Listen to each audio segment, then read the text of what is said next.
March 15th, 1815. The grey light of late afternoon filtered through worn curtains that had once been fine blue damask, but now hung limp and faded like everything else in the Ashford household. Eleanor sat at the ancient pianoforte, her fingers moving across yellowed keys that produced notes slightly sharp or flat depending on their mood, the instrument as tired as the house itself, as weary as the young woman who played it.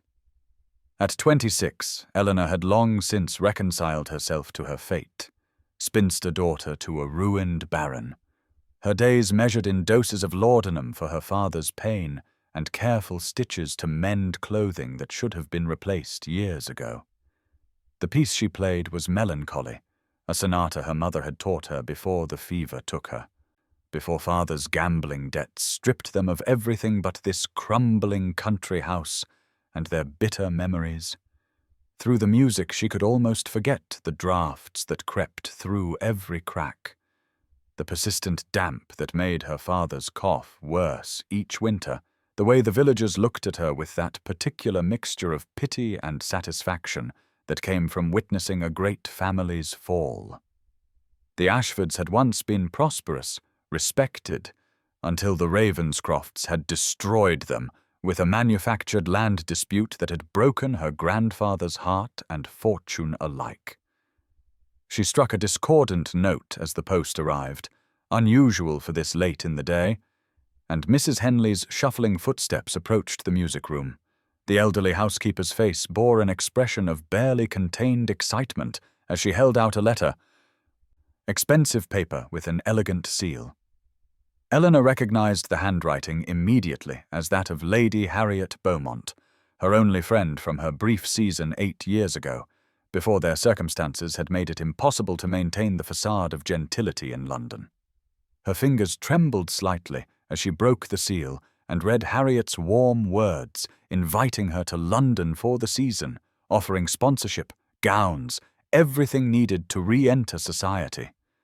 For a moment Eleanor's heart soared with impossible hope before crashing back to earth. She could never leave father, could never abandon her duty, could never face those who remembered what the Ashfords had been and delighted in what they had become. Setting the letter aside, she returned to her music. But her concentration was shattered when her father's bell rang insistently from his chamber. She found him propped against his pillows, face gaunt, but eyes sharp with the intelligence that had never dimmed despite his physical decline. He gestured to the letter in her hand with a bitter smile, somehow knowing its contents without reading them, and his voice was rough when he spoke of London, of the season, of the Ravenscrofts who would surely be there, the Duke of Thornhill himself holding court while Ashfords withered in exile. The coughing fit that followed his pronouncement left flecks of blood on his handkerchief, and Eleanor felt the familiar rise of helpless anger at their situation, at the unfairness of it all, at the enemy duke who lived in splendor while her father died by degrees in this tomb of former glory. Now please take a moment and subscribe to our channel and comment where you are watching from and what time is it. It is always fascinating to see where these stories get all around the world. Thank you. April 5th, 1815. The bright spring sunshine of London seemed almost violent after the perpetual grey of the country, and Eleanor pressed herself back against the worn squabs of the hired carriage as it rattled through streets more crowded than she remembered from her brief season 8 years ago. Everything moved faster here, from the fashionable phaetons that swept past to the calls of flower sellers and the purposeful stride of gentlemen heading to their clubs, and she felt acutely aware of her outdated travelling dress and the modest trunk strapped to the back that contained the entirety of her wardrobe, sir. Harriet's townhouse on Brook Street stood elegant and welcoming with its freshly painted black door and window boxes already blooming with early pansies, a stark contrast to the peeling paint and broken shutters Eleanor had left behind. The butler who answered wore livery finer than anything Eleanor owned, but his smile was genuine as he welcomed her. And then Harriet herself appeared at the top of the stairs, descending in a rustle of rose silk with her arms outstretched and tears of joy sparkling in her eyes. The embrace that followed nearly undid Eleanor's carefully maintained composure, for here was warmth and acceptance after years of cold isolation. Here was someone who remembered her not as the disgraced baron's daughter, but simply as Eleanor. The morning room where Harriet led her blazed with light from tall windows overlooking a small but immaculate garden, and over tea served in delicate Sèvres cups that made Eleanor terrified to lift her hand lest she break something. Harriet spoke with infectious enthusiasm about the season's prospects and the invitations already arriving. It was when she mentioned securing Eleanor a coveted invitation to the Thornhill ball that Eleanor's cup rattled against its saucer, tea sloshing dangerously as the name of her family's enemy fell between them like a stone. The Duke of Thornhill's opening ball was the event that would set the tone for the entire season, Harriet explained with careful neutrality, watching Eleanor's face, and it would be the perfect opportunity to re-establish herself in society. Eleanor wanted to refuse, wanted to explain that she could never set foot in the home of the man whose family had destroyed hers, but Harriet's next words stopped her cold.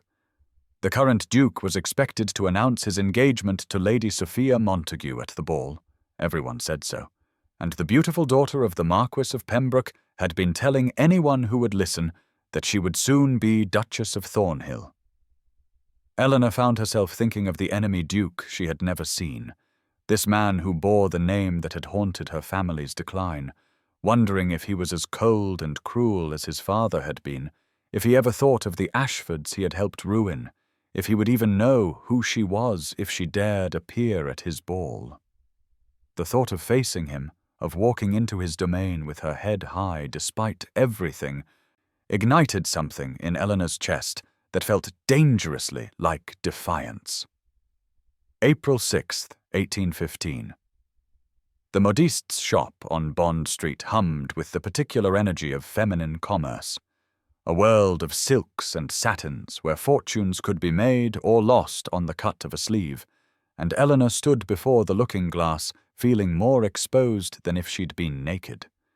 Madame Beauregard circled her with pins between her teeth, muttering in French about the challenge of creating elegance from nothing, while Harriet supervised with the intensity of a general planning a campaign.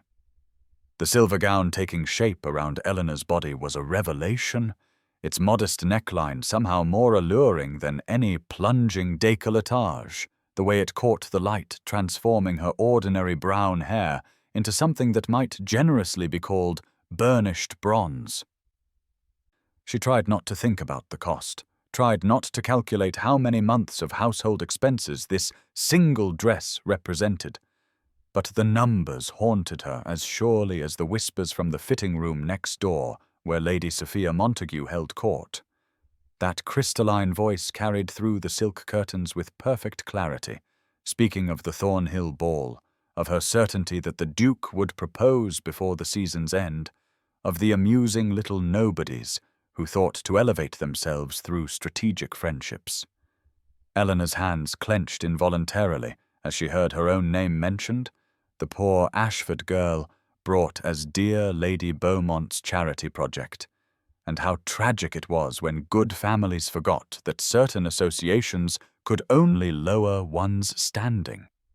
The cloying scent of roses that accompanied Lady Sophia seemed to seep through the curtain like poison, and Eleanor stood straighter, meeting her own gaze in the mirror with a defiance she didn't entirely feel. Harriet's hand found hers, squeezing gently in solidarity,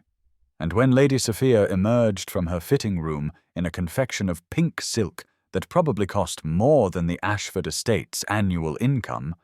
Eleanor met her gaze steadily. The beauty's perfect features arranged themselves into an expression of false surprise and sympathy, commenting on how brave Eleanor was to attempt a return to society after such unfortunate family circumstances, and surely she must find London so changed after years of rural seclusion. The words dripped honey, but carried daggers, each syllable calculated to wound, to remind Eleanor of her place, of her family's fall, of the Duke of Thornhill, whose name Lady Sophia claimed with such confidence. But something sparked in Eleanor's chest, a flame of anger that had been banked for too long, and when she replied that she found London much the same, still full of people who confused circumstance with character, the shop fell silent. Madame Beauregard suddenly found urgent business in the back room, but Harriet's smile could have lit the entire street, as Lady Sophia's perfect complexion flushed an unbecoming red. The moment passed, Lady Sophia sweeping out with her entourage. But Eleanor caught sight of herself in the mirror again and saw something different in her reflection, something that had nothing to do with the silver gown and everything to do with remembering that she was still an Ashford, and Ashfords did not bow to anyone, not even to those who would be duchesses. April 10th, 1815. The approach to Thornhill House through Mayfair's gas-lit streets felt like advancing on an enemy stronghold, and Eleanor gripped her mother's grey gloves with hands that trembled despite her best efforts at composure, while Harriet's carriage joined the queue of elegant vehicles discharging their glittering occupants at the grandest address in London. The massive Georgian facade blazed with light from every window, torches flanking the entrance where liveried footmen helped ladies in jewels worth more than the Ashford estate from their carriages, and above the great doorway, the Ravenscroft family crest seemed to mock her audacity in daring to enter. The silver gown caught the torchlight as she descended, transforming her into something almost ethereal. But Eleanor felt more like a moth drawn to flame, knowing she might be burned, but unable to resist the pull of proving to herself and to the ghosts of her family that she could face their enemy with dignity intact. The entrance hall soared 3 stories above her head, Italian marble and crystal competing for magnificence, while the sounds of music and laughter drifted from the ballroom beyond, and she forced herself to breathe steadily as Harriet's reassuring presence at her side guided her through receiving lines where names and titles blurred together until they reached the ballroom doors. The space beyond defied imagination, a golden cavern where 500 candles reflected off mirrors and gilt, where diamonds sparkled on throats and turbans, and the orchestra played from a gallery above, like angels providing the soundtrack to paradise. And Eleanor stood frozen at the threshold, overwhelmed by the sheer aggressive display of wealth and power that seemed designed to remind lesser mortals of their place. Then the whispers began, rippling through the crowd like wind through wheat, as recognition dawned on faces both familiar and strange. The Ashford name carrying on lips with varying degrees of surprise and speculation and outright dismay that she would dare appear here of all places. She lifted her chin and stepped forward into the lion's den, feeling the weight of stares like physical touches, hearing her family name twisted into weapons of gossip. But Harriet's hand at her elbow anchored her as they moved along the ballroom's edge, where the wallflowers and chaperones held court. The dancing had not yet begun in earnest, couples promenading in the center while others clustered in conversation groups that fell silent as she passed, and Eleanor fixed her gaze on a point somewhere beyond the sea of faces, refusing to let them see how their judgment affected her even as her heart raced beneath the silver silk. It was then, as she paused near a potted palm to catch her breath and gather her courage, that she felt it, a prickling awareness that made her glance up toward the far end of the ballroom where a man stood apart from the crowd, his dark evening clothes severe against the bright plumage around him, his gaze fixed on her with an intensity that made her breath catch. And even across the vast space she knew with absolute certainty that she was looking at Frederick Ravenscroft, the Duke of Thornhill, her family's enemy, watching her with eyes that seemed to see straight through her careful composure to the defiant heart beneath. The orchestra master's voice carried across the golden expanse as he announced the next dance. A waltz, that most scandalous of imports that still made matrons clutch their fans in dismay, and Eleanor pressed herself deeper into the shadow of the potted palm, resigned to her role as invisible observer when a ripple of movement through the crowd made her heart stutter to a stop. Frederick Ravenscroft moved through the ballroom with the inexorable purpose of a warship cutting through waves, his severe black evening clothes making him look like a figure carved from midnight itself. And Eleanor watched in growing alarm as he drew closer, those piercing blue eyes never wavering from her face, even as conversation died in his wake, like flowers touched by frost. She could not move, could not breathe, could only stand frozen as he halted before her with a precision that suggested military training.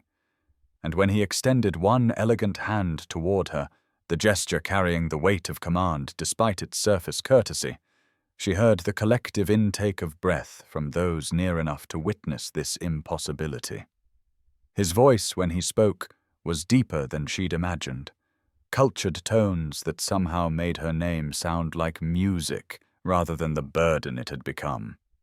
requesting the honor of this dance with a formality that did nothing to disguise the challenge blazing in his eyes, and Eleanor found herself placing her trembling hand in his before her mind could form a coherent reason to refuse. The crowd parted before them like the Red Sea as he led her onto the dance floor, whispers rising like a tide behind them, and Eleanor felt the weight of 500 stares as he turned to face her, one hand settling at her waist with a touch that burned through the silver silk, while the other cradled her gloved fingers with unexpected gentleness. The music began, that sweeping three-quarter time that demanded surrender to its rhythm, and suddenly they were moving, his body guiding hers with an assurance that made resistance impossible, the heat of his palm at her waist making her achingly aware of every breath, every heartbeat, every point where the prescribed distance of the dance forced them apart. Neither spoke at first, circling each other in the patterns of the waltz like adversaries testing for weakness, but she could feel the intensity of his gaze even when the dance turned her away, could sense the controlled power in his movements that spoke of a man who never did anything without purpose, and when he finally broke the silence, his words were not what she expected. "You dance as though you've been trained for battle, Miss Ashford," he observed, his voice pitched low enough that only she could hear. "Every step defensive, every turn a retreat, though I wonder what enemy you think to find in a ballroom." The accusation stung because it was true, and Eleanor lifted her chin in defiance even as he spun her through a turn that left her breathless, replying with a coolness she didn't feel that perhaps she had learned caution from those who had proven themselves enemies to her family, a dart that found its mark in the slight tightening of his jaw. "Ah," he said, and something flickered in those blue eyes that might have been regret or possibly admiration. "Then allow me to surprise you,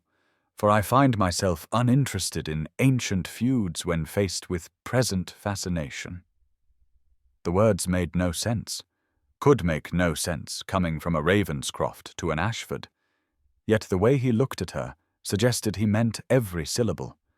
and Eleanor felt her careful defenses wavering even as Lady Sophia's perfect face swam into view at the edge of the dance floor, her expression promising retribution. "You're causing a scandal," Eleanor managed to say, as he guided her through a particularly complex series of steps that brought them closer than propriety strictly allowed, close enough that she could smell his cologne,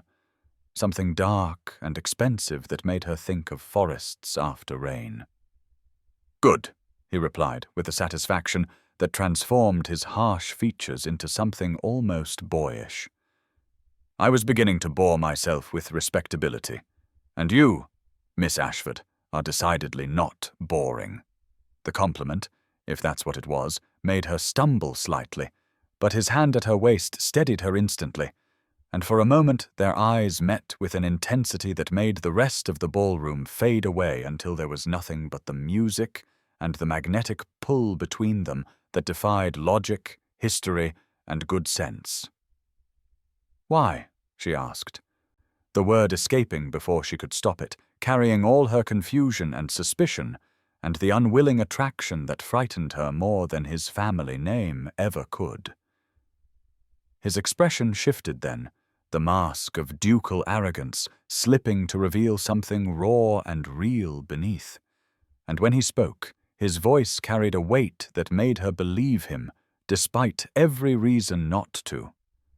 "Because you're the first person in years to look at me as though I'm more than my title or my fortune, even if that look carries hatred. It's honest, and I find myself starving for honesty in a world that offers only pretty lies." The music was drawing to a close, the final notes hanging in the air like a question, and Eleanor realized with a start that she didn't want this dance to end, didn't want to return to the shadows where she belonged, didn't want to lose this strange, charged connection with the last man on earth she should feel anything for. But the waltz demanded its conclusion, and as he led her through the final turn, his hand lingering on hers a heartbeat longer than necessary, she felt the full weight of what had just occurred crashing over her like a wave. The scandal of it, the impossibility of it, the way her traitorous heart raced not with fear, but with something far more dangerous. The applause that marked the dance's end sounded like thunder in her ears, and without waiting for his bow, without meeting those penetrating blue eyes again, Eleanor turned and fled through the crowd, her silver skirts whispering across the marble as she sought escape from the magnitude of what had just passed between them. Even as she felt his gaze following her retreat like a physical touch that promised this was far from over.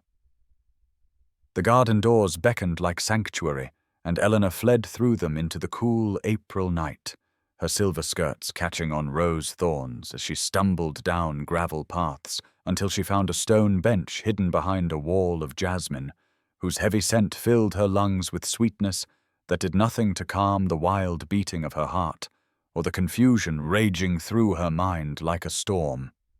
She sank on to the cold stone, her mother's grey gloves trembling as she pressed them to her burning cheeks, trying to make sense of what had just occurred,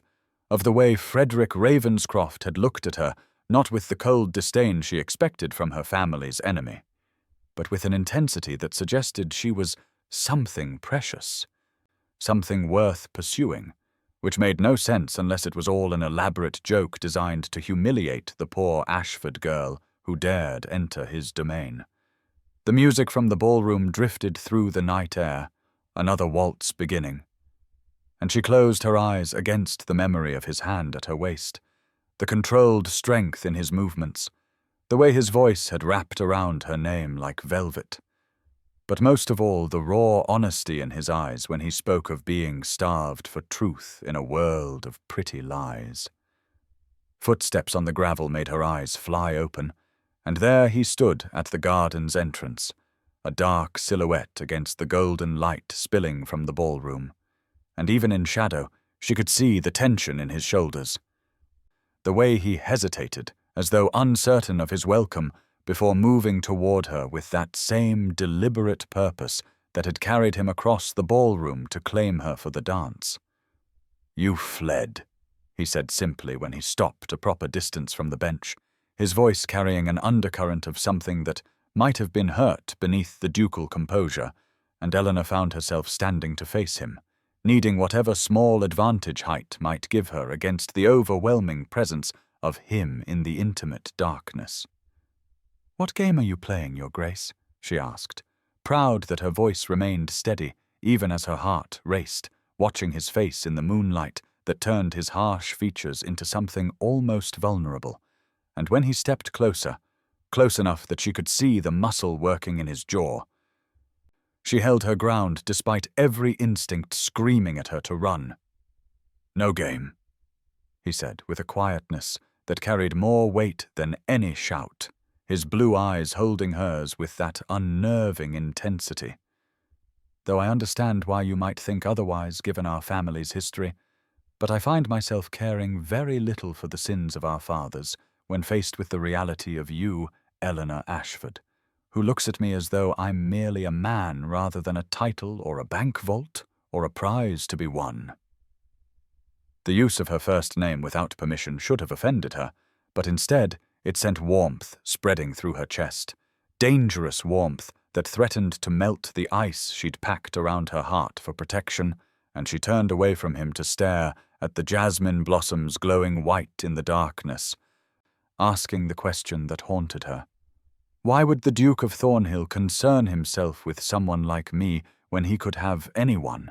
when Lady Sophia waits inside ready to become his Duchess, when our very names are supposed to be at war? She heard him move closer, felt the warmth of him at her back, though he didn't touch her, and when he spoke his voice carried a weight of confession that made her breath catch. Because I know what it is to be trapped by a name, by expectations, by the weight of history that we neither created nor wanted, and because when I saw you tonight, proud and defiant despite the whispers, refusing to let them diminish you, I recognized something in you that I've been searching for without knowing it existed. The words hung between them like a bridge waiting to be crossed, and Eleanor turned to face him again, searching his face for any sign of mockery or deception, but finding only that raw honesty that frightened her more than any cruelty could have, and she heard herself saying words she hadn't planned. My father lies dying, broken by what your father did to us, drowning in debts that can never be repaid, and I came here tonight to prove to myself that I could face my enemy without flinching, but instead you've left me more confused than I've ever been in my life. His face tightened with something that looked remarkably like pain, and when he spoke again, his voice was rough with emotion. I know about your father's situation, no more than you might think, and I carry guilt for my family's actions that you cannot imagine. But tonight isn't about our fathers or their feuds or the past that binds us. Tonight is about the fact that when I held you in my arms during that waltz, for the first time in my life, something felt entirely right, and I find myself unwilling to let that feeling go simply because our names say we should be enemies. The confession hung in the air between them, dangerous and tempting as forbidden fruit, and Eleanor felt tears prick her eyes, though she refused to let them fall, whispering the truth that terrified her. This is impossible. You must see that. Whatever this is between us, it cannot be. Not with our history, not with your position, not with the gulf that separates us in every possible way. Perhaps, he said,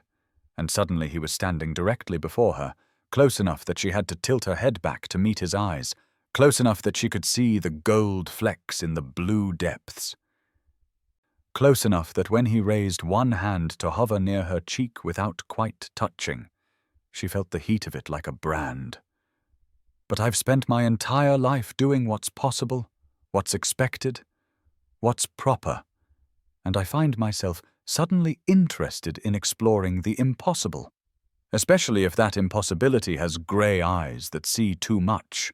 and a spirit that refuses to be broken despite every reason it should be. The garden around them seemed to hold its breath, the jasmine scent wrapping them in a cocoon of intimacy that made the ballroom and its judgments feel very far away, and Eleanor found herself swaying toward him slightly, drawn by a magnetism she didn't understand and couldn't resist, whispering his name like a question. Frederick? But before he could answer, before the moment could crystallize into something irreversible, Harriet's voice called from the garden door, worried and searching, and the spell shattered like glass, leaving them standing in the darkness with everything unresolved, everything unsaid, everything hanging in the balance of what might come next. And as Eleanor turned to go to her friend, Frederick caught her hand for just a moment, his touch burning through her mother's grey glove, his voice low and intense with promise. This isn't over, Eleanor Ashford. Not by half. The morning after the Thornhill ball dawned grey and drizzling, matching Eleanor's mood as she sat at Harriet's breakfast table, pushing eggs around her plate, while her friend read aloud from the gossip columns with barely suppressed glee. though the words made Eleanor's stomach churn with each delighted exclamation about how the Duke of Thornhill had shocked society by dancing with a certain enemy miss whose family circumstances are well known to be quite desperate, the columnist's pen dripping with poisonous speculation about what could have possessed his grace to show such marked attention to someone so far beneath his notice. By afternoon, the whispers had spread through every drawing-room in Mayfair like wildfire, and when Eleanor accompanied Harriet to Lady Pemberton's tea, she felt the weight of every stare, heard every hushed conversation that died as she passed, caught fragments of speculation that ranged from her having bewitched the Duke with dark arts to the more mundane suggestion that she had thrown herself at him in desperation, each theory more humiliating than the last. Lady Sophia Montague held court in the centre of the room, her perfect features arranged in an expression of sympathetic concern as she shared her worry for poor Miss Ashford, who clearly didn't understand that one dance given out of ducal politeness didn't constitute actual interest, her voice carrying just far enough to ensure Eleanor heard every cutting word while maintaining the pretense of discretion, and Eleanor forced herself to sip her tea with steady hands even as her cheeks burned with shame and anger. The next day brought no relief as the gossip columns seized upon the story with renewed vigour. One particularly vicious writer suggesting that the Ashford family's well-known financial difficulties made it clear what Miss Eleanor had been attempting with her desperate display at the Thornhill ball, and Eleanor found herself grateful for the steady rain that gave her excuse to refuse most invitations, though she couldn't escape the knowing looks from servants or the way conversations halted when she entered any room. On the third morning, a footman arrived at Harriet's door bearing an enormous arrangement of hothouse orchids, exotic blooms in deep purple and pristine white that must have cost a fortune, but the card bore no name, only a single line written in bold masculine script that read, "For the bravest woman in London." And Eleanor stared at the flowers with a mixture of longing and suspicion, wondering if this was Frederick's way of mocking her, or if perhaps, impossibly, he meant the sentiment behind the words. Harriet found her studying the orchids that evening, touching one velvet petal with a wistfulness Eleanor couldn't quite hide, and her friend's voice was gentle but firm as she observed that only one man in London would send such expensive flowers anonymously to a woman he'd danced with once, adding with characteristic insight that perhaps Eleanor should consider the possibility that the Duke's interest had been genuine rather than cruel, though Eleanor shook her head in automatic denial, even as her traitorous heart whispered that maybe, just maybe, Harriet was right about Frederick Ravenscroft's intentions, a hope she ruthlessly suppressed before it could take root and bloom into something that would only bring more pain when reality inevitably reasserted itself. The British Museum stood quiet and contemplative on this rainy April afternoon as Eleanor sought refuge among the ancient Greek sculptures, her worn blue pelisse still damp from the walk through drizzling streets, finding solace in the marble faces that asked nothing of her and whispered no gossip about desperate Ashford girls who danced above their station, though even here she couldn't entirely escape the weight of the past week's humiliation.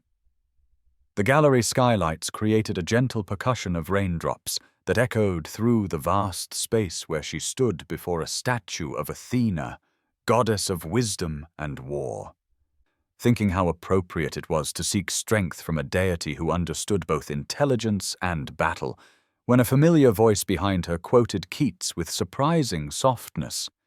"Beauty is truth, truth beauty, that is all ye know on earth, and all ye need to know." And Eleanor's heart stuttered to recognize Frederick Ravenscroft standing there in the gallery's muted light, his ebony walking stick with its silver handle held loosely in one hand while rain darkened his shoulders. "Your Grace," she said, turning to face him with what dignity she could muster, while her pulse raced at this unexpected encounter that felt too convenient to be mere coincidence, watching as he approached with that same deliberate stride she remembered from the ballroom, but without the crowd of witnesses, without the weight of their audience, just two people among ancient stones and the sound of rain. "Miss Ashford?"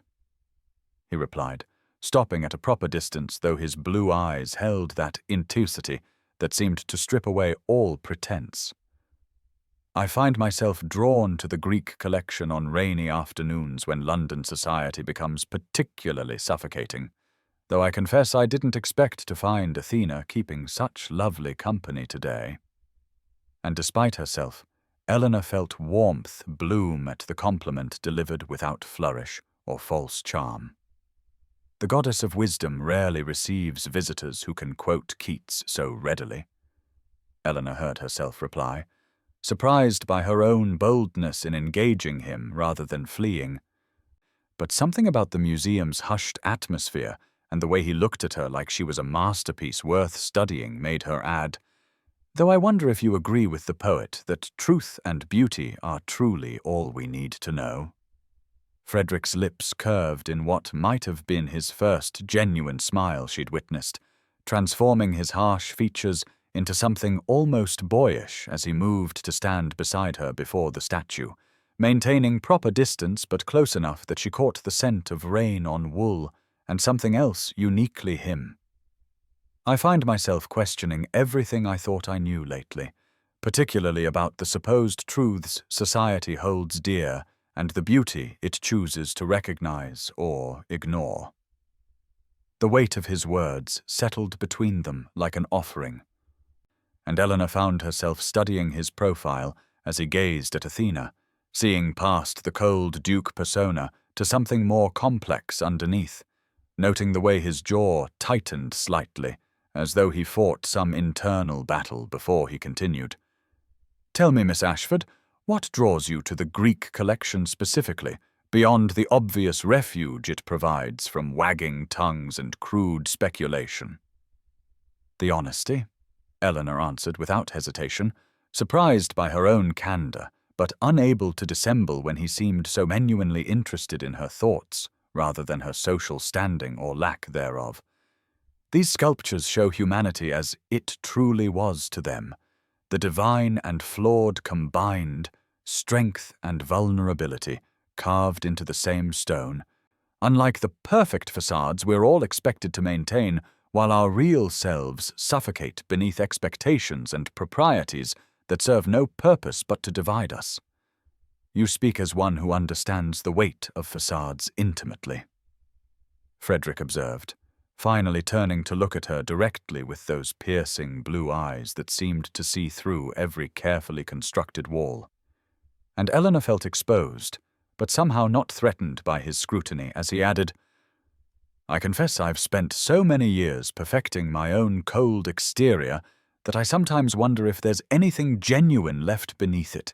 anything worth excavating from under the rubble of duty and expectation." The confession hung between them with surprising vulnerability, and Eleanor found herself responding to his honesty with her own. Perhaps that's why we're both here among these ancient stones on a rainy afternoon, instead of performing our assigned roles in drawing rooms, where every word is measured for its social currency rather than its truth. And when he smiled again, softer this time, she felt something shift in her chest, like tectonic plates realigning. "Would you walk with me through the Egyptian collection?" Frederick asked with a formality that didn't match the warmth in his eyes, extending his arm in invitation. And after a moment's hesitation, Eleanor accepted, her hand settling on his sleeve as they moved deeper into the museum, while Lord George Sinclair watched from the Roman gallery with undisguised interest at his friend's unprecedented behavior with the Ashford girl.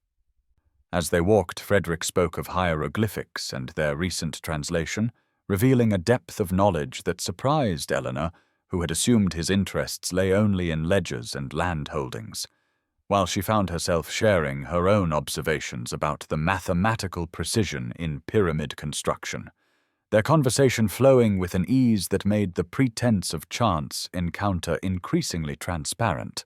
especially when Frederick suggested they might happen to encounter each other again at the Royal Academy exhibition next Tuesday, weather permitting, of course, a suggestion Eleanor found herself accepting with a flutter of anticipation she couldn't quite suppress, despite every rational argument against hoping for anything more than these stolen moments of genuine connection in a world determined to keep them apart.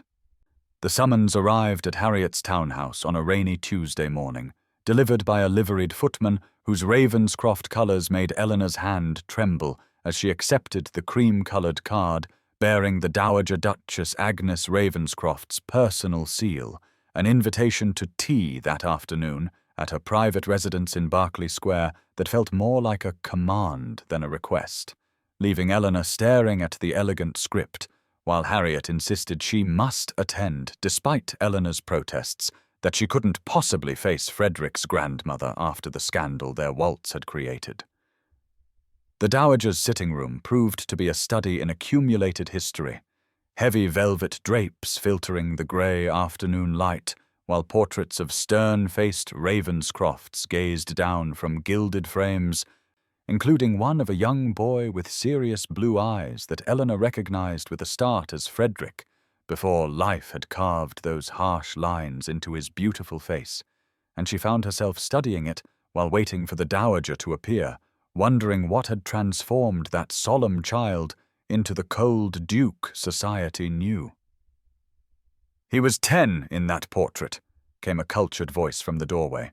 and Eleanor turned to find the Dowager Duchess watching her with shrewd eyes that matched her grandson's in colour, if not in temperament,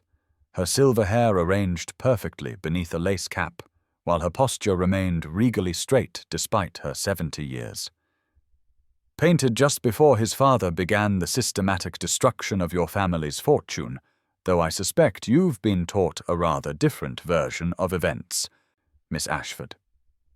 Eleanor sank into a curtsy, her mind racing as she tried to understand why Frederick's grandmother had summoned her here to discuss the very feud that divided their families.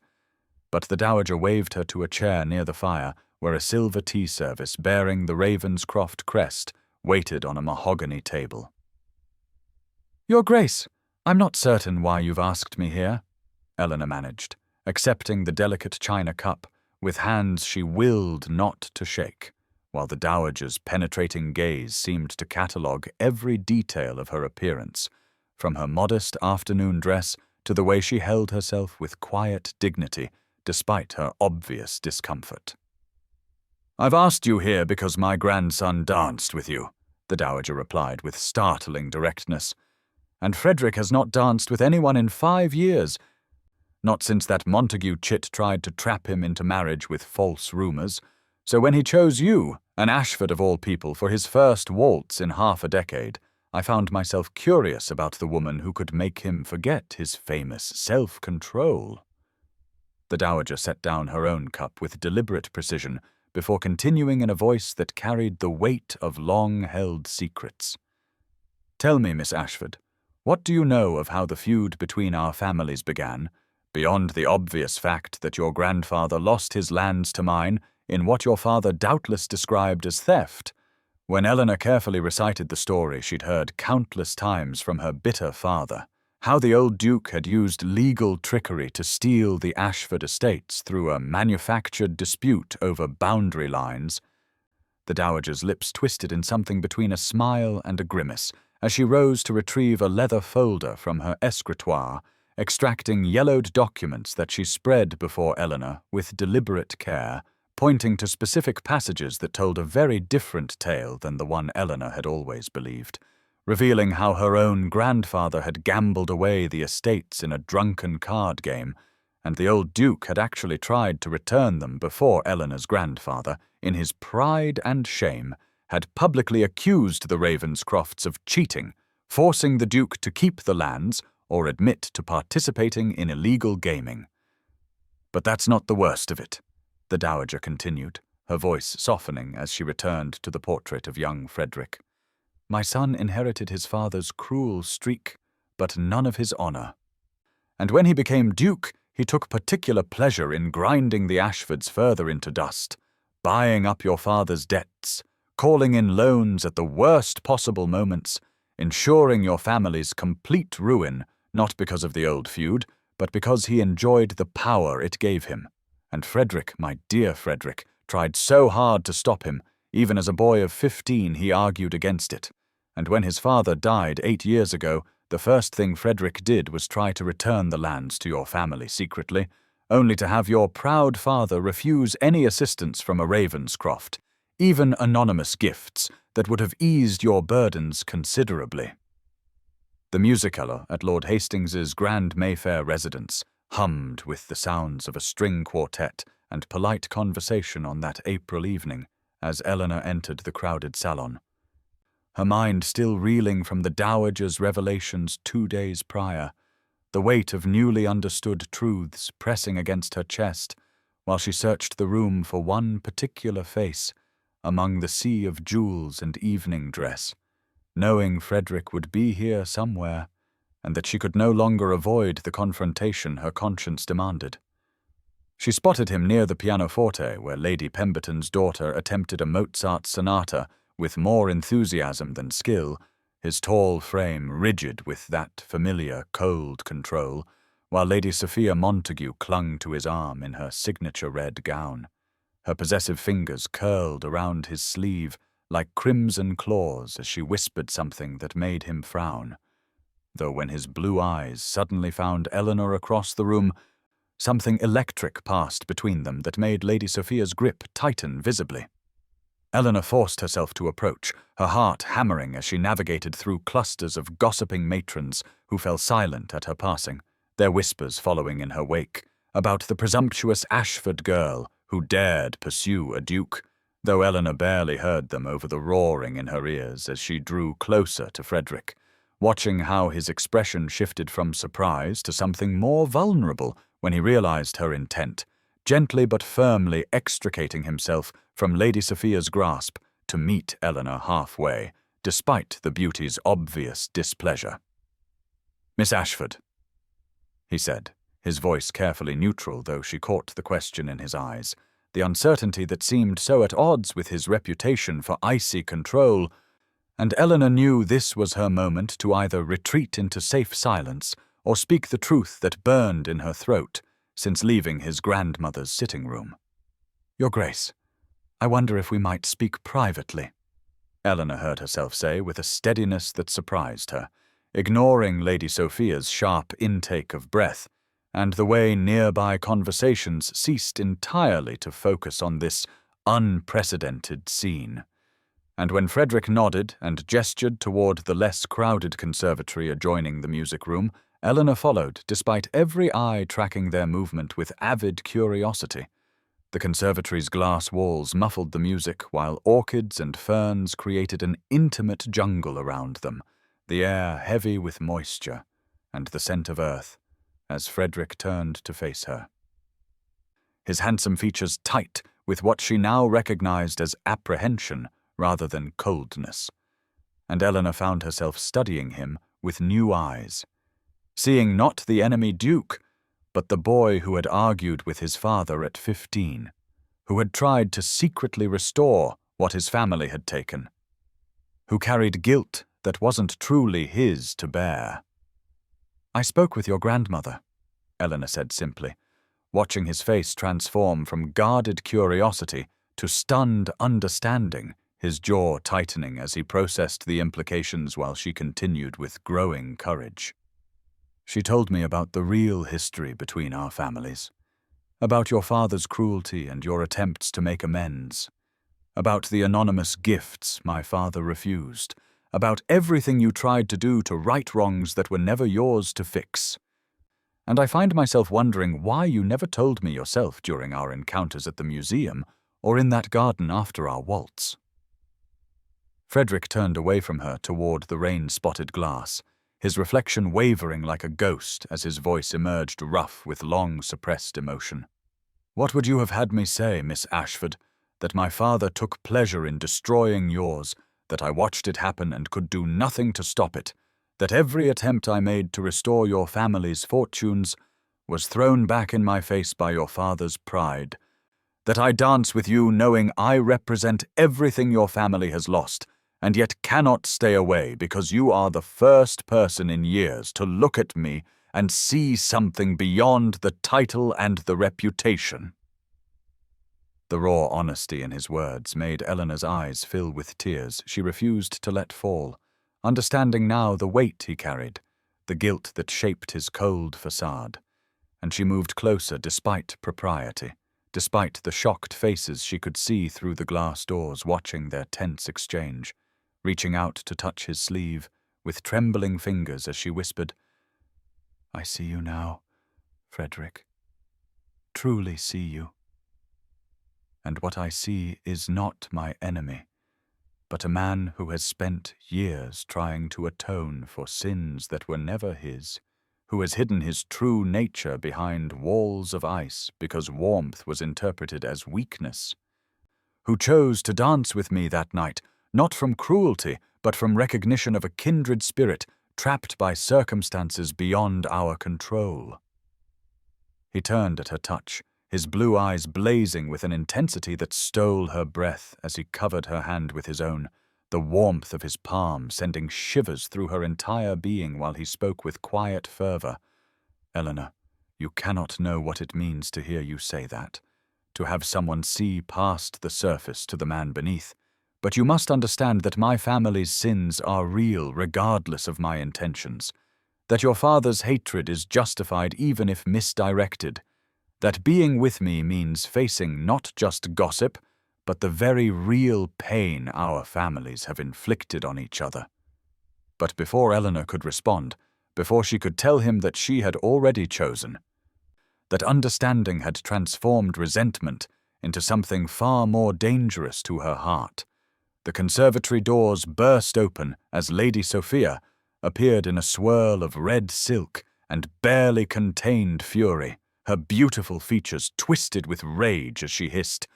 "How dare you attempt to seduce him with your sob stories and calculated innocence? Everyone knows exactly what you are, Miss Ashford, a desperate nobody grasping for a title you could never deserve." And the moment shattered like glass, leaving Eleanor frozen while Frederick's expression hardened into something truly frightening as he stepped between them, his voice dropping to a tone that made even Lady Sophia step back, as he said with lethal quiet, "You will apologize to Miss Ashford immediately, Lady Sophia, or you will find that the Ravenscroft name you so desperately wish to claim will be forever beyond your reach." And in that moment, with Frederick defending her honor and Lady Sophia's face draining of color, Eleanor understood that whatever happened next, there was no returning to the careful dance of pretense and possibility. That truth once spoken demanded action, demanded choices that would reshape both their futures in ways neither could fully predict. The late evening of April 25th found Eleanor alone in Harriet's elegant drawing room, the house quiet, save for the distant sounds of servants preparing for bed, while she sat at the pianoforte that had become her refuge during these tumultuous weeks in London, her fingers hovering over the ivory keys as she wrestled with emotions too complex for words, yet demanding expression through the only medium that had never betrayed her. The candles burned low in their sconces, casting dancing shadows across the sheet music. She had no need to read, for this piece lived in her very bones. A melancholy sonata she had composed herself during those long years of isolation in the country, when music was her only companion, her only voice in a world that had forgotten the Ashfords existed. She began to play, softly at first, letting the notes spill into the darkness like secrets too dangerous for daylight. Each phrase a confession of longing she dared not speak aloud. For how could she admit even to herself that Frederick Ravenscroft had awakened something in her that terrified and thrilled her in equal measure, that his defense of her at the musicale had shattered the last of her carefully constructed walls? The melody swelled under her fingers, growing bolder as she lost herself in the music, unaware that the garden door stood slightly ajar in the warm spring night, or that a tall figure had paused on the street outside, drawn by the haunting sound that drifted through the evening air like a siren's call. Frederick had been walking aimlessly through Mayfair, unable to sleep or concentrate since that confrontation with Eleanor. 5 days ago, when she had looked at him with eyes full of understanding rather than accusation, her touch on his sleeve still burning in his memory as he tried to reconcile the enemy's daughter with the woman who saw through his carefully constructed facade to the man beneath. The music pulled him forward, through the garden gate he found unlocked, across the small courtyard where jasmine bloomed in profusion, until he stood transfixed in the doorway, watching Eleanor play with an abandonment that stole his breath, her plain features transformed by passion into something transcendent, something that made his chest constrict with an emotion he dared not name. She played as if her very soul poured through her fingertips, her body swaying slightly with the rhythm, completely lost in a world of her own creation, and Frederick understood with sudden, devastating clarity that he was witnessing the true Eleanor Ashford, not the quiet wallflower society dismissed, nor the proud woman who challenged him at every turn, but the artist whose depths he had only glimpsed until this moment. The sonata reached its crescendo, a cascade of notes that spoke of yearning and loss and hope all tangled together, and when the final chord faded into silence, Eleanor's shoulders sagged, as if she had given everything she had to the music, her hands trembling slightly as they rested on the keys, while Frederick stood frozen, afraid to move, afraid to break this spell that had revealed more truth than 1,000 conversations could convey. She must have sensed his presence somehow, for she turned slowly on the bench, her grey eyes widening when she found him watching from the doorway, and the air between them seemed to crackle with unspoken possibilities, as neither moved, neither spoke, the moment stretching taut as a violin string, while Frederick's gaze travelled over her face, seeing her truly for perhaps the first time, not as an Ashford or an enemy, or even as the woman who had challenged everything he thought he knew about himself, but simply as Eleanor, whose music had called to something deep within him that he had thought long dead.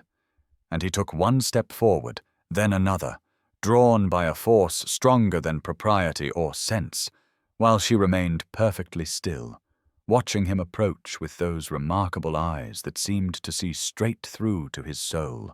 until he stood before her, close enough to see the rapid rise and fall of her breath, close enough to catch the faint scent of lavender that always seemed to cling to her hair, close enough that when he reached out to trace the curve of her cheek with trembling fingers, she leaned into his touch with a soft sigh that nearly undid him completely. And in that moment, with her music still hanging in the air between them like an invisible thread binding their hearts together, Frederick knew with absolute certainty that he would give up everything, his title, his wealth, his very name if necessary, just to keep looking at her like this, just to be the man who understood the language of her music. But before he could close the distance between them, before his lips could find hers in the kiss that seemed as inevitable as sunrise, the sound of footsteps on the stairs shattered the moment like glass, and Harriet's voice calling out to ask if Eleanor needed anything sent them springing apart. The spell broken, but its magic lingering in the charged air between them as Frederick stepped back into the shadows, while Eleanor turned to face her approaching friend, with cheeks flushed and eyes bright with unshed tears, both of them knowing that something fundamental had shifted in that room, that the music had spoken truths their words had not yet found the courage to express. The morning of April the 28th dawned grey and damp in London, matching Eleanor's mood as she sat at Harriet's breakfast table, her hands wrapped around a cooling cup of tea, while her friend read aloud from the latest gossip column with a voice that grew increasingly strained with each damning word. It has come to this author's attention that a certain impoverished Miss A, whose family's disgrace is well known to society, has set her calculating sights upon the Duke of T, employing every desperate stratagem at her disposal, including midnight assignations and unseemly displays of her modest talents to ensnare a man whose station so far exceeds her own as to make the pursuit not merely ambitious, but laughably pathetic. And Eleanor felt each word like a physical blow, her cheeks burning with humiliation as Harriet continued reading the poisonous prose that painted her as a fortune hunter of the worst sort, complete with exaggerated accounts of her throwing herself at Frederick and haunting his very footsteps like a spectre of misfortune, until finally Eleanor could bear no more and fled from the table to her room, where she began pulling gowns from the wardrobe with shaking hands, knowing that Lady Sophia's hand was behind every cruel insinuation and that remaining in London would only bring more shame upon both herself and Frederick, whose reputation was now being questioned for his inexplicable fascination with such an unworthy creature. Harriet found her 20 minutes later surrounded by half-packed trunks, tears streaming down her face as she folded the silver gown that had started everything. And when her friend tried to argue that running away would only confirm the gossip's worst assumptions, Eleanor shook her head firmly, saying through her tears, "I will not be the instrument of his ruin, Harriet. Not when he has shown me nothing but kindness, not when I know the weight he already carries for his family's sins against mine." But even as she spoke the words that should have been noble and self-sacrificing, her heart shattered at the thought of never seeing Frederick again, of returning to her father's house with this brief taste of what might have been forever tormenting her dreams. The sound of carriage wheels on cobblestones drew both women to the window where Frederick's distinctive black carriage had pulled up before the house, and Eleanor's pulse quickened with panic as she realized he must have seen the gossip column too, must be coming to formally end whatever understanding had grown between them, to salvage what remained of his reputation before Lady Sophia and her poisonous allies destroyed it entirely. And she turned from the window, unable to watch him approach, unable to bear seeing disgust or regret in those blue eyes that had looked at her with such intensity just 3 nights ago when her music had called him from the street. But when Frederick burst through her bedroom door without ceremony, Harriet having wisely withdrawn, his face was not cold with rejection, but blazing with a fury Eleanor had never seen before, his voice rough with barely controlled rage as he demanded, "You were leaving without a word, without giving me the chance to respond to this filth, without letting me show you and all of society exactly what I think of their whispers and judgments." And before Eleanor could form a response, he had crossed the room in 3 strides, taking her tear-stained face between his hands with a gentleness that belied his anger as he continued, "Eleanor Ashford, if you think I would let their poison drive you away, if you believe for one moment that I value their opinion over what I know to be true about your character, then you have not been paying attention to who I really am beneath this title they revere." And his thumbs brushed away her tears as he made his declaration not in a whisper, but in a voice that surely carried to the street below. "I intend to court you properly, publicly, with every honor and attention that should have been yours from the beginning, and let any who dare whisper about it face me directly, for I will not hide what I feel, not any more, not when I have found in you what I never thought to find in this lifetime." And Eleanor's knees nearly buckled at the fierce protectiveness in his voice, at the complete disregard for consequence that this man who had lived his entire life bound by duty and reputation was showing for her sake. And when she whispered brokenly that she was not worth such sacrifice, he silenced her with a look of such intensity that her words died in her throat as he said, "You are worth kingdoms, Eleanor, and I would burn every last one to the ground before I let their cruelty dim the light I see in you." And in that moment, with her packed trunks surrounding them and the echo of society's condemnation still ringing in her ears, Eleanor understood that this was not an ending, but a beginning,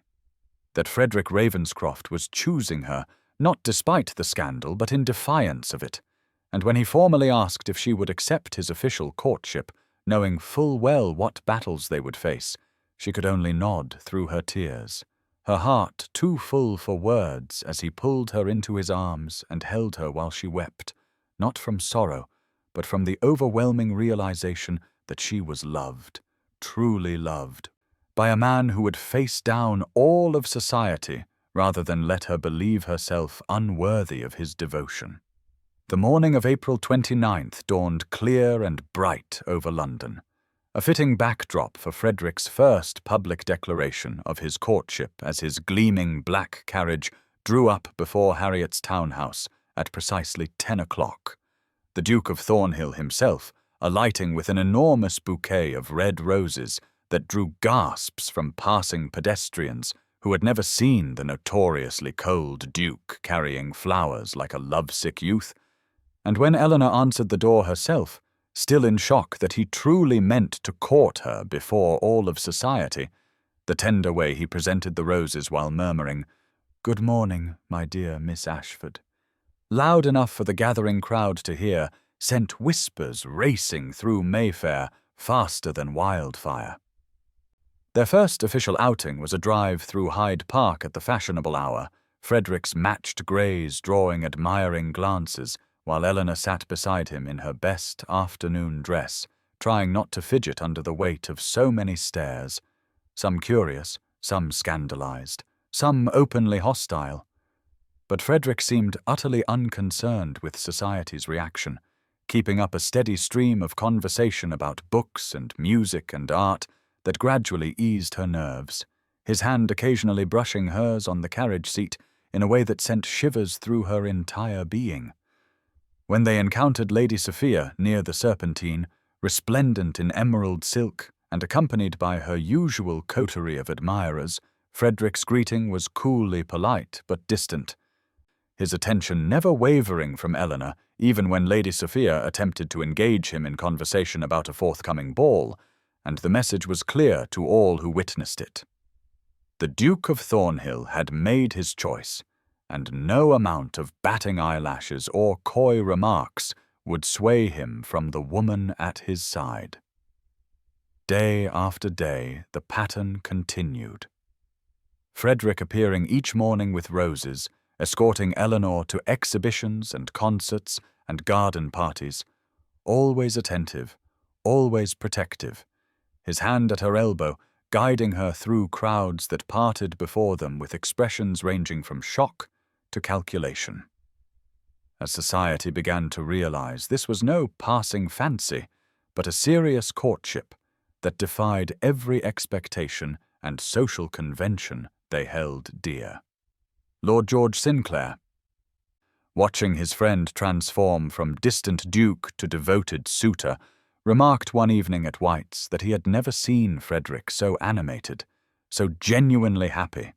and gradually others began to notice, too,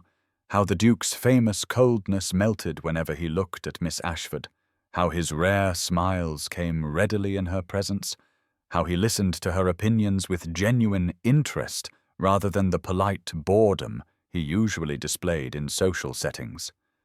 Eleanor herself bloomed under Frederick's unwavering attention, her confidence growing with each passing day as he continued to show the world that she was worthy of respect and admiration, introducing her to influential members of society with evident pride, defending her against the slightest slight with a protective fierceness that made even the boldest gossips think twice before spreading their poison, and slowly, inexorably, the tide of opinion began to turn.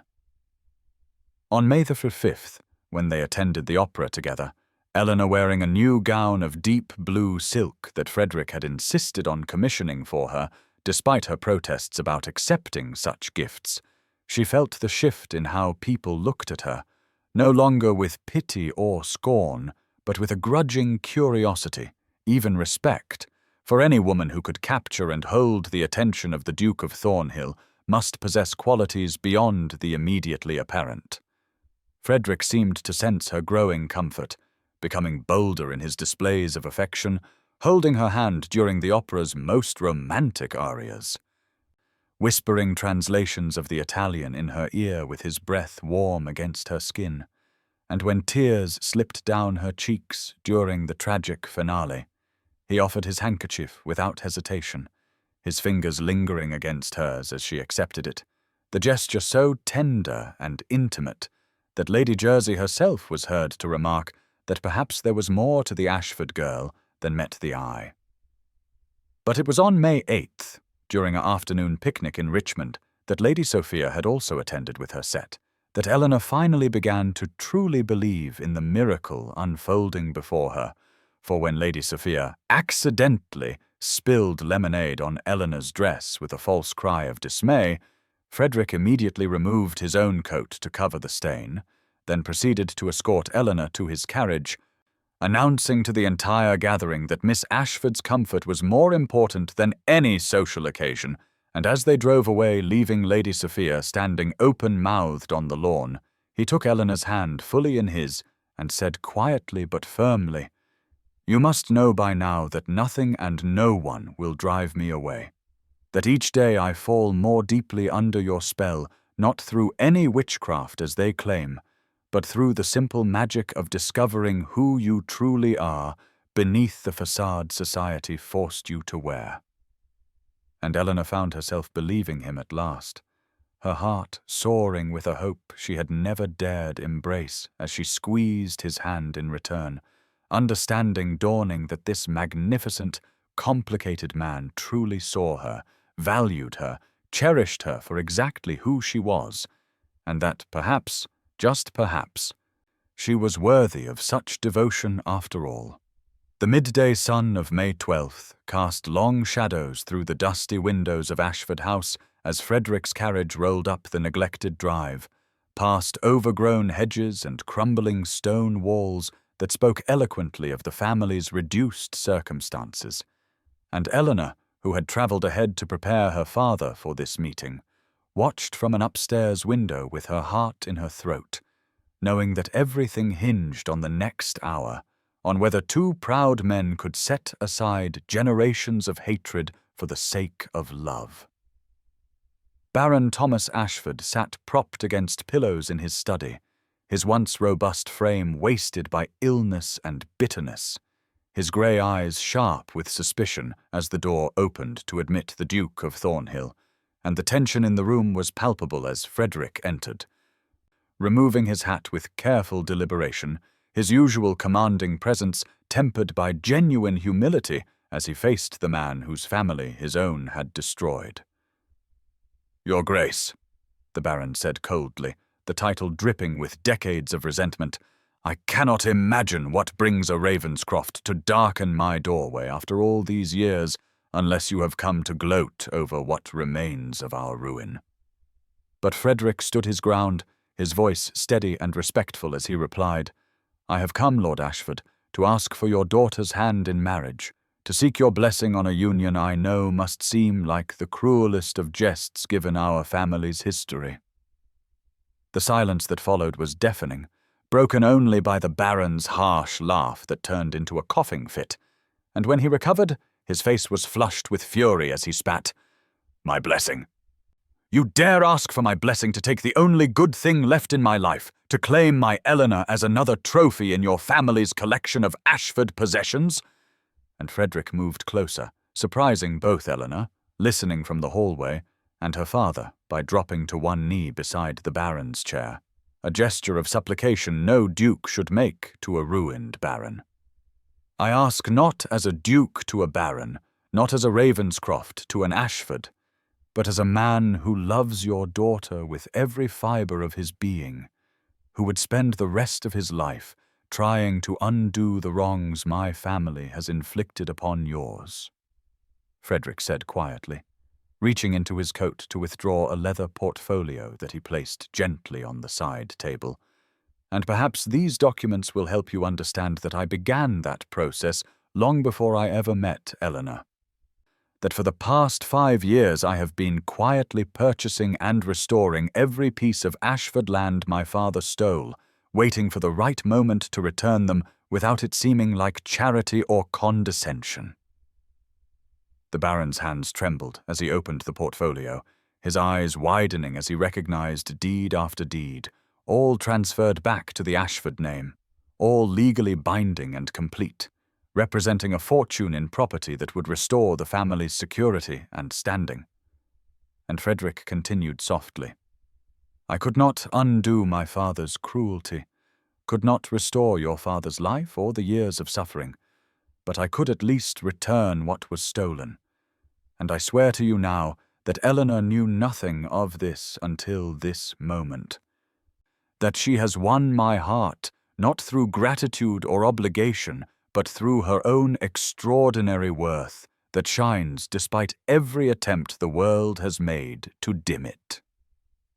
Eleanor could not help herself then, bursting through the door with tears streaming down her face as she flew to her father's side, taking his shaking hand in hers as she looked between the two men who meant everything to her, and the Baron's stern facade finally cracked as he saw the truth written plainly on his daughter's face, the love that transcended their bitter history, the happiness that bloomed in her presence like flowers after a long winter. "You love him," the Baron said wonderingly, as if seeing his daughter clearly for the first time in years. "Truly love him, not for his title or wealth, but for himself." And when Eleanor nodded, unable to speak through her tears, her father turned back to Frederick with a look that held pain and hope in equal measure, saying slowly, "Then perhaps it is time for this feud to end, for hatred has brought nothing but misery to both our houses, and if my daughter can find happiness with you,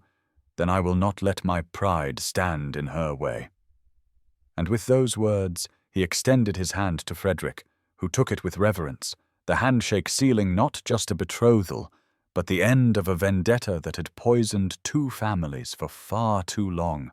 while Eleanor wept with joy, understanding that love had indeed conquered all. The evening of May 15th found all of London's elite gathered at the Pemberton mansion for what society deemed the event of the season.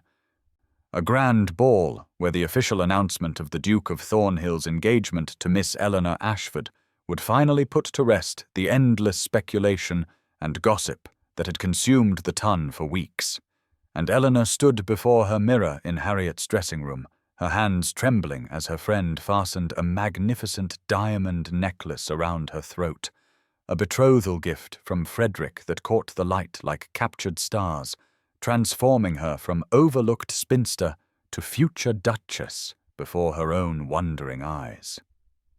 The silver gown had been replaced by one of deep midnight blue that brought out hidden depths in her grey eyes, the finest silk that whispered with every movement,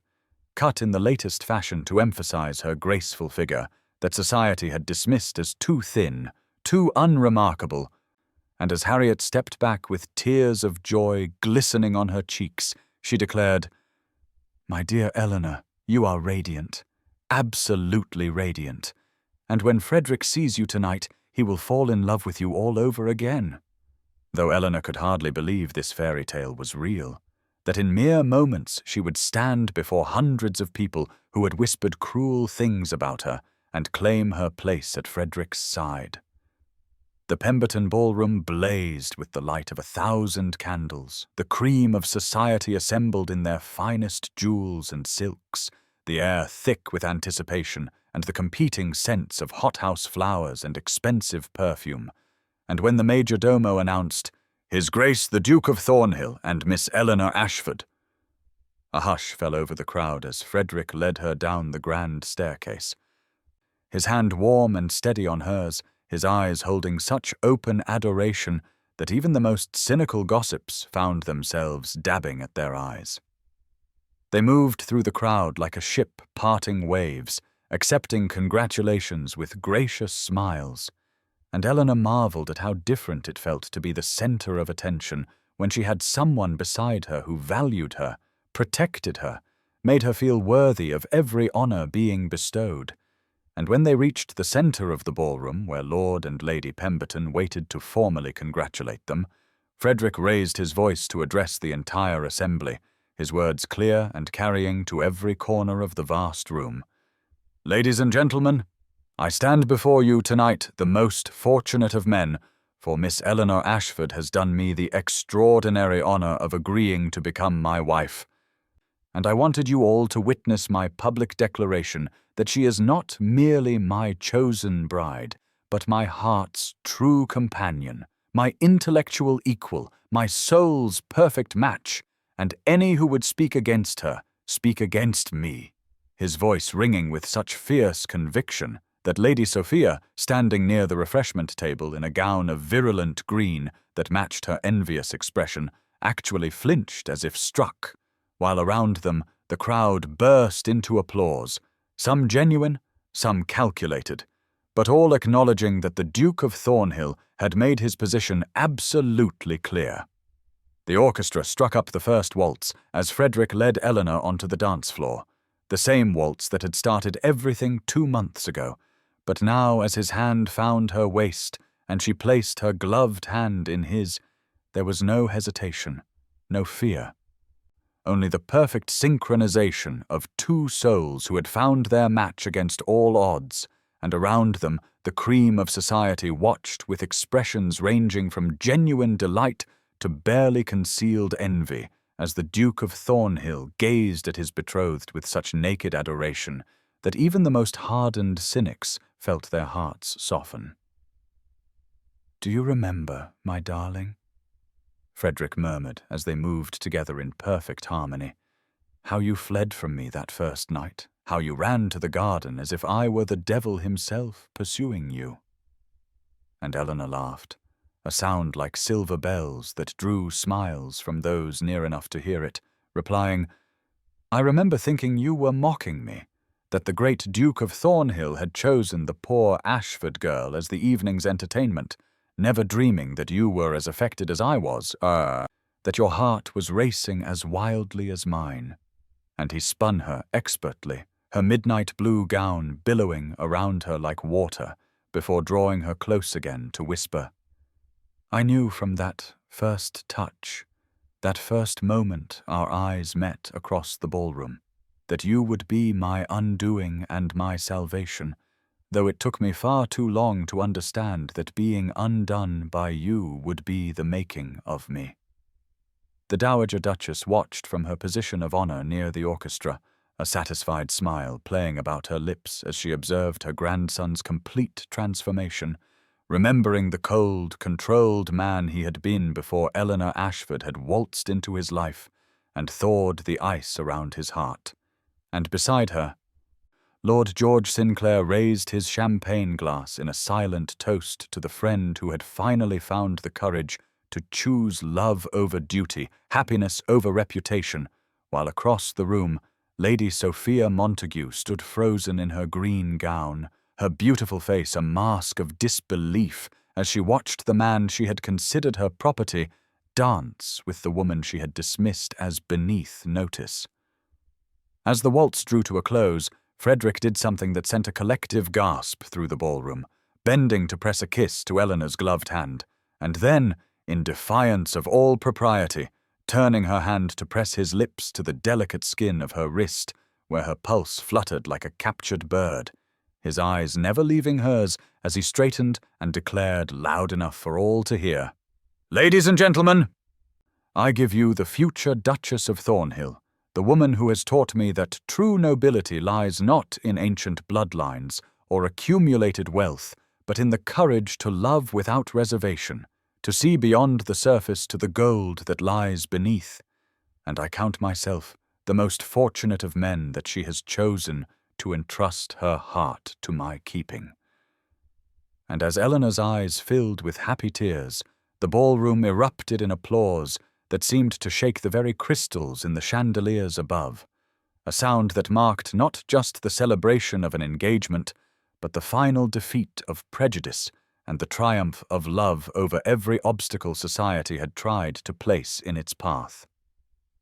The wedding of the Duke of Thornhill to Miss Eleanor Ashford took place on a glorious morning in late June at the ancient Thornhill family chapel, where generations of Ravenscrofts had pledged their vows beneath soaring Gothic arches. But never before had the sacred space witnessed such a transformation of joy as when Eleanor walked down the aisle on her father's arm, the Baron having recovered enough strength to give his daughter away to the man who had not only won her heart, but restored their family's honour.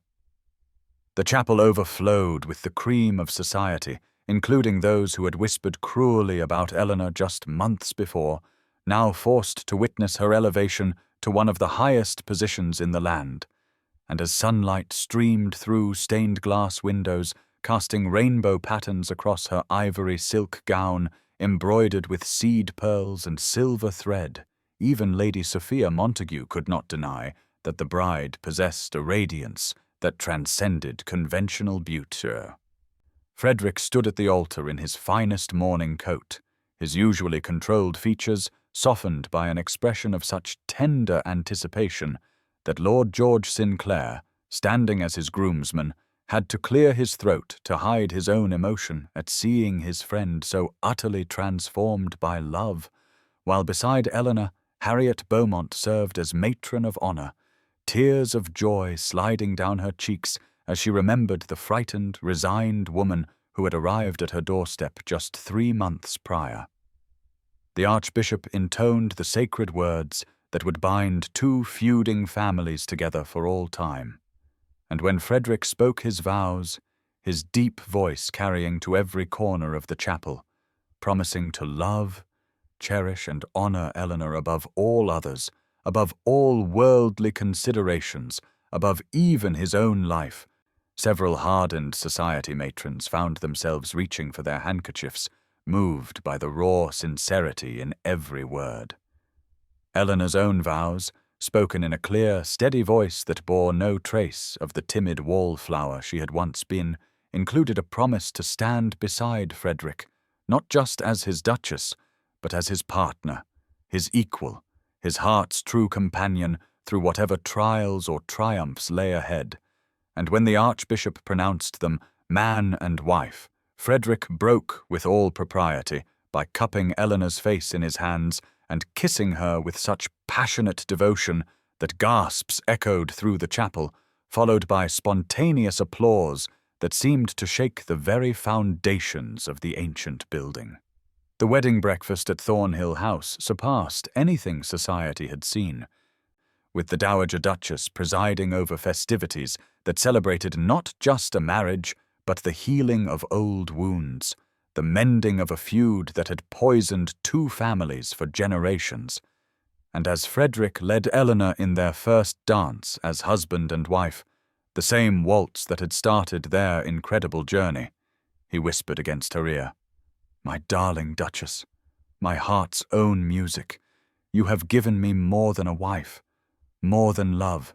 You have given me redemption, purpose, and a future bright with promise." To which Eleanor replied with shining eyes,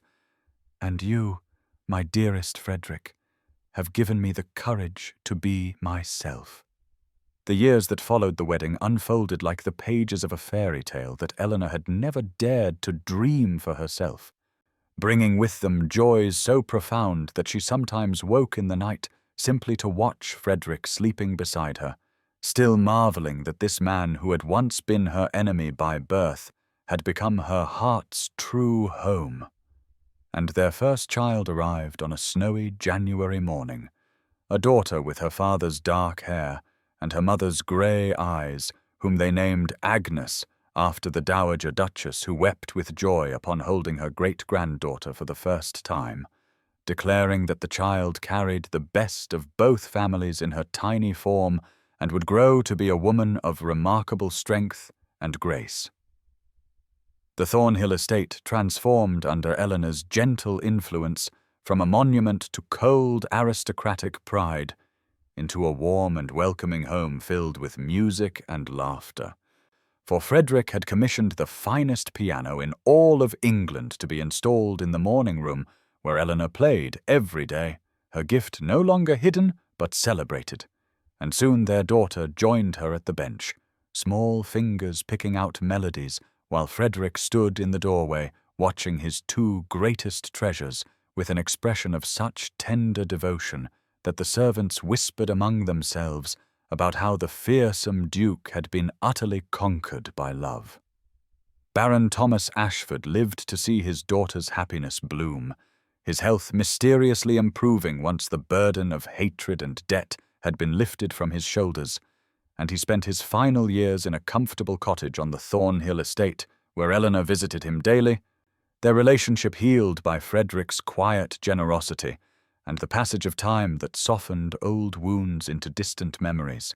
And when he passed peacefully in his sleep, it was with Eleanor's hand in his, and Frederick standing guard at the door, the two men having forged an unlikely bond built on their shared love for the woman who had bridged the chasm between their families. Harriet Beaumont remained Eleanor's dearest friend. Her emerald necklace eventually passed to little Agnes as a christening gift, a symbol of the friendship that had given Eleanor the courage to step into the ballroom that fateful night. And Lord George Sinclair finally found his own happiness with a spirited young widow who matched his wit, their wedding taking place at Thornhill Chapel, with Frederick serving as groomsman and Eleanor playing the processional on the chapel organ. Society eventually forgot that it had ever doubted the match, that it had whispered cruel words about the plain Miss Ashford, who had somehow captured the most eligible duke in England, for Eleanor's quiet dignity and genuine kindness won over even her harshest critics, and those who had once looked down upon her now sought her favor, though she received them all with the same grace, never forgetting the sting of their earlier rejection, but choosing compassion over bitterness, a choice that Frederick admired more than he could ever express, telling her often that she had taught him more about true nobility in their years together than all his ancestors combined had demonstrated in centuries of privilege and power. The story of the Duke and Duchess of Thornhill became one of those tales that London society told and retold across generations, passed down from mothers to daughters as proof that love could triumph over circumstances, that worth existed independent of wealth or beauty or the accidents of birth that determined so much of Regency life. And Eleanor herself became a figure of quiet legend, the plain spinster who had captured the heart of the most eligible bachelor in England, not through artifice or manipulation, but through the simple power of being genuinely herself, a lesson that many ambitious mammas tried and failed to teach their own daughters in the years that followed. The Thornhill estate flourished under their joint stewardship, Eleanor's practical intelligence complementing Frederick's business acumen, and together they expanded their charitable works to include a school for village children where music formed a central part of the curriculum, Eleanor herself teaching piano to any student who showed interest, believing with all her heart that every child deserved the chance to discover their own hidden gifts as she had discovered hers in that modest country house with its slightly out-of-tune instrument.